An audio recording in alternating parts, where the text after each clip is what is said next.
Welcome back to the Single High Coverage Podcast. I am your host, Ethan Woodie, and today we have a very special episode. We're going to be discussing Panthers quarterback Bryce Young. With the news breaking this past Monday, the Panthers are benching him for veteran quarterback Andy Dalton.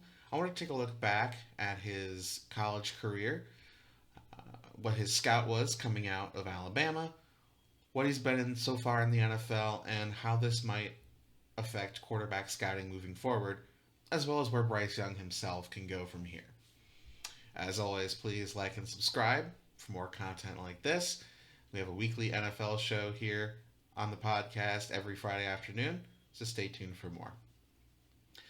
I'd like to start by discussing Bryce Young's college career at Alabama, what his scouting report was coming out in the 2023 draft, and why so many scouts and evaluators were so high on him. I, like many draft evaluators, had him as the number one quarterback in that draft class, ahead of players like Ohio State's C.J. Stroud, Florida's Anthony Richardson, and Kentucky's Will Levis. Together, those four were considered first-round caliber prospects, and some people did have Stroud or even Richardson ahead of Young in that class. Most agreed that Young was the best quarterback in the 2023 draft. Now, why was that? Well, he started for 2 years at Alabama in the SEC, the toughest conference in college football, and he demonstrated a lot of traits that seemed to project well to the NFL. He was an accurate passer who could throw his receivers open and make all the throws you wanted to see for an NFL quarterback. But his best trait, by far, was his situational awareness, pocket presence, and understanding of the game. He had this innate feel to how he played that was simply uncanny. He could throw to receivers that you didn't think were open before they even came out of their break. He was excellent throwing on the run, making plays outside of structure. He was a creative passer, able to throw from different arm angles and different velocities, and could make all the throws you'd want to see. He could evade pressure in the pocket, keep his eyes downfield, scrambled some, but whenever he moved, it was to throw. And that's what you want to see from an NFL quarterback. Now, the big knock on Bryce Young, and everyone knows it, is that he's small. He's 5'10", and that is small for a quarterback. On top of that, he's not as well built as some of the other small quarterbacks to come out of the draft throughout the years that have found success in the NFL. Some smaller quarterbacks, like Drew Brees, probably the most famous smaller quarterback to find big success in the NFL, but even players like Baker Mayfield are 6 foot, 6'1" maybe. Bryce Young is significantly shorter than that. Even Kyler Murray, current Cardinals quarterback, who is also 5'10", is significantly more athletic and well built, and it allows him to succeed and thrive in other ways than a traditional drop back offense. And with Bryce Young, the question was always, is he enough of an exception? He was always an outlier, but is he enough of an exception to break the conventional rules when it comes to drafting quarterbacks? There are all sorts of scouting rules, traditional benchmarks and guidelines, cutoffs, if you will, for different positions. At offensive tackle, for example, conventional wisdom suggests that you shouldn't draft a tackle with arms shorter than 33 inches. And some teams rigorously stick to this. Or if they do draft that player, they're kicking him inside to guard. That's just one example. There are all sorts of other ones. But at quarterback, short quarterbacks are traditionally not held in very high regard. And unfortunately, for future short quarterbacks, Bryce Young is not going to help that narrative. So what changed in the NFL? Why was he so successful in college and those traits didn't translate to the NFL? Well, unfortunately, I think there are several reasons for this.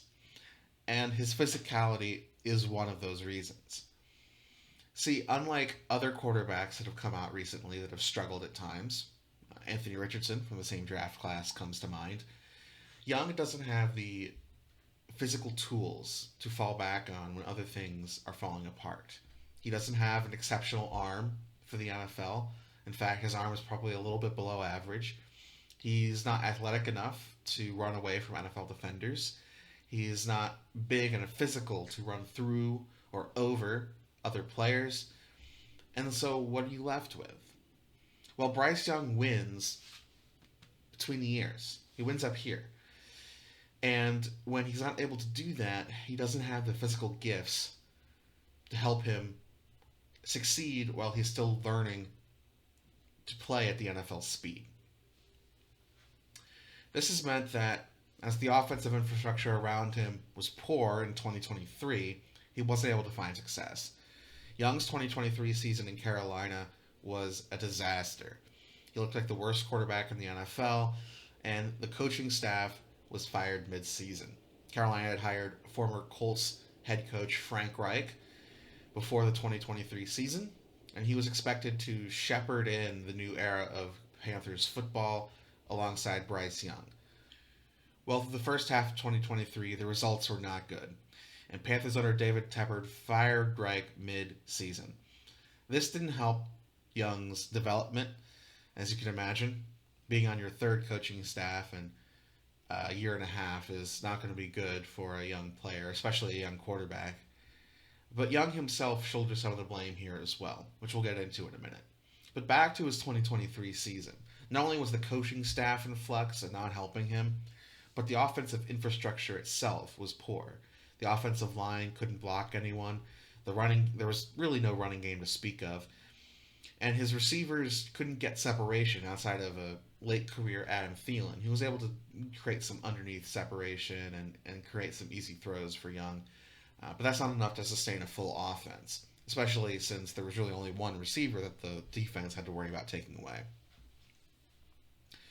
Heading into 2024, the hope was with Dave Canales, the new head coach for the Panthers, that he would be able to develop Bryce Young. Canales comes over from Tampa Bay, where he'd also spent time in Seattle previously. It helped resurrect the careers of Geno Smith and Baker Mayfield.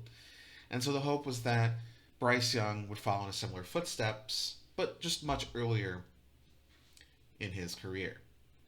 Now, it hasn't worked 2 games into the season, which led to Canales benching Bryce Young for Andy Dalton, a move that surprised many, but unfortunately seems like the right move, which is what we're going to get into now. What has Bryce Young himself looked like in the NFL? Well, even if you want to discredit the entire 2023 season, give him a mulligan for it. We've certainly seen quarterbacks do that before. Trevor Lawrence in Jacksonville comes to mind. An abysmal first season with porous offensive line and a rocky head coach situation, and he's bounced back since then.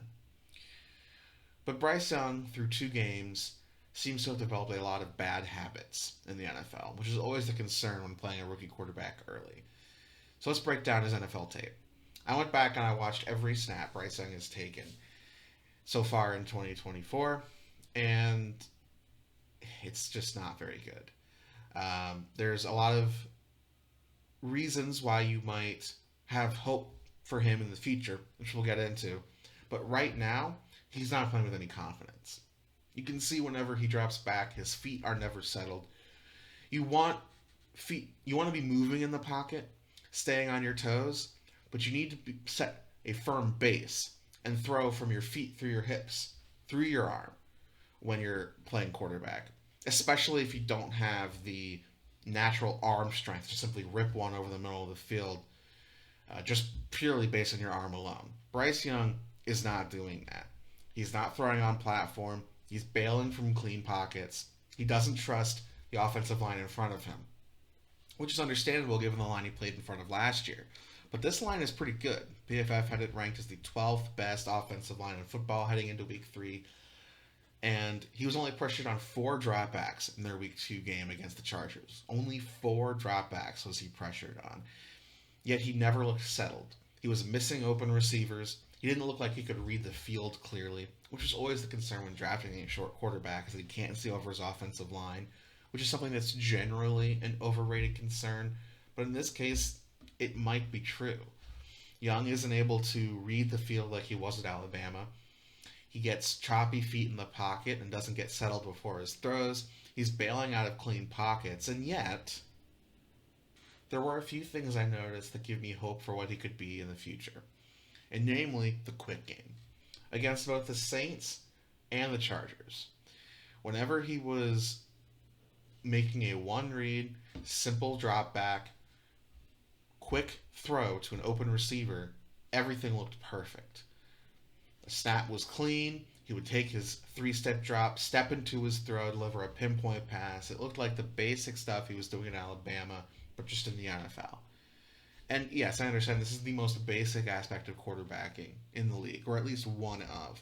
But it's still worth noting that when he doesn't have to think, when he's not asked to go through progressions, when he doesn't have to stand in the pocket and face an onslaught of rushers, he looks just fine.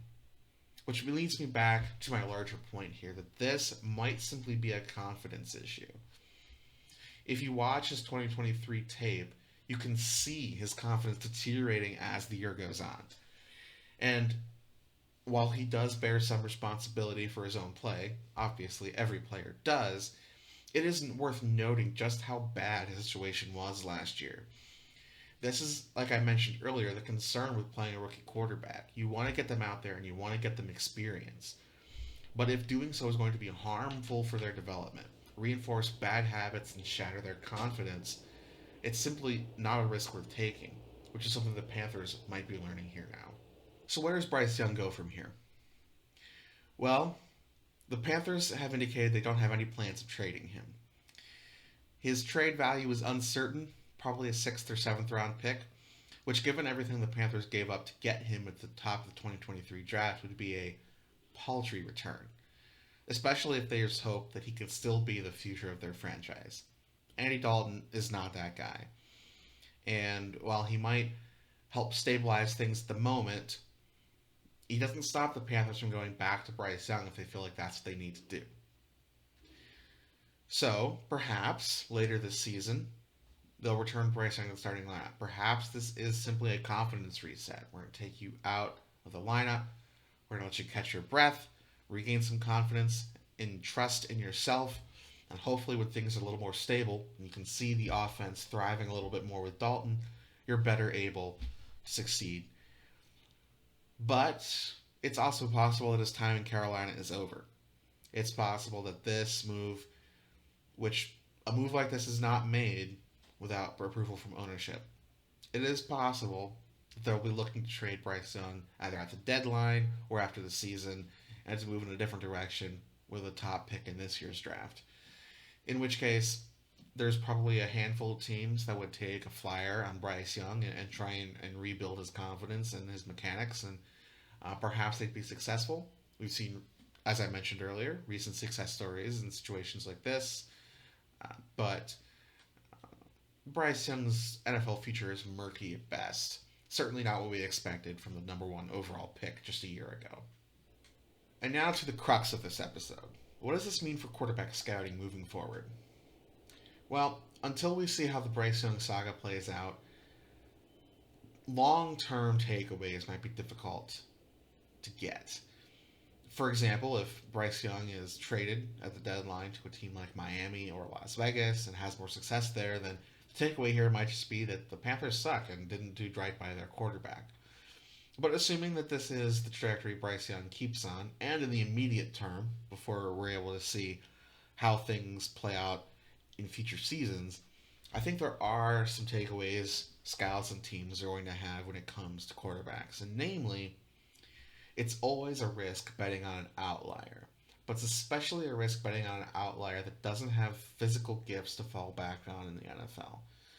One thing that we've learned through this saga, as quarterbacks like Anthony Richardson, C.J. Stroud, even Will Levis from that same draft class have had more success early in their careers, is that physicality matters at the quarterback position.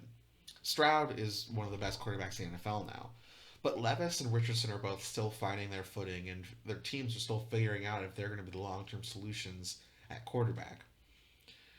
But what's allowed them to succeed, even through their mistakes, ups and downs, and imperfect situations, is that they have cannons for an arm. Levis has one of the biggest arms in the NFL, and he's not afraid to chuck it down the field whenever he wants to. He's a physical quarterback, and he's not the most athletic, but he's got a big body, and he knows how to run and can run people over, and is maybe a little too aggressive doing that. Anthony Richardson is the most athletic quarterback the NFL has ever seen. He has a cannon for an arm and is a faster Cam Newton in a lot of respects.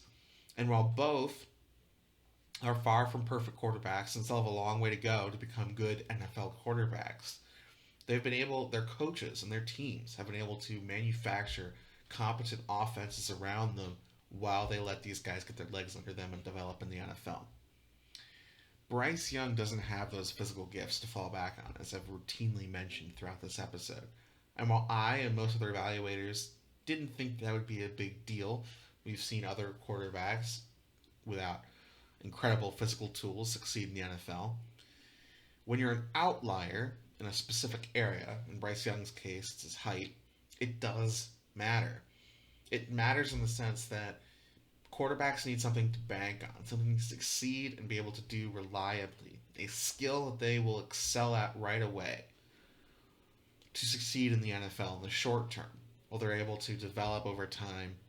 And Young simply doesn't have any of those things. We thought it would be his accuracy and his presence on the field, but clearly he's struggling as he's adjusting to the speed of the NFL game and with the situation he's been presented in. And because of that, what he is good at isn't translating to the NFL. It'll be interesting to see how scouts take this approach moving forward when it comes to evaluating quarterbacks. Noah Fifita comes to mind, who was draft eligible this year out of Arizona. Perhaps perhaps teams will look at him in the same way.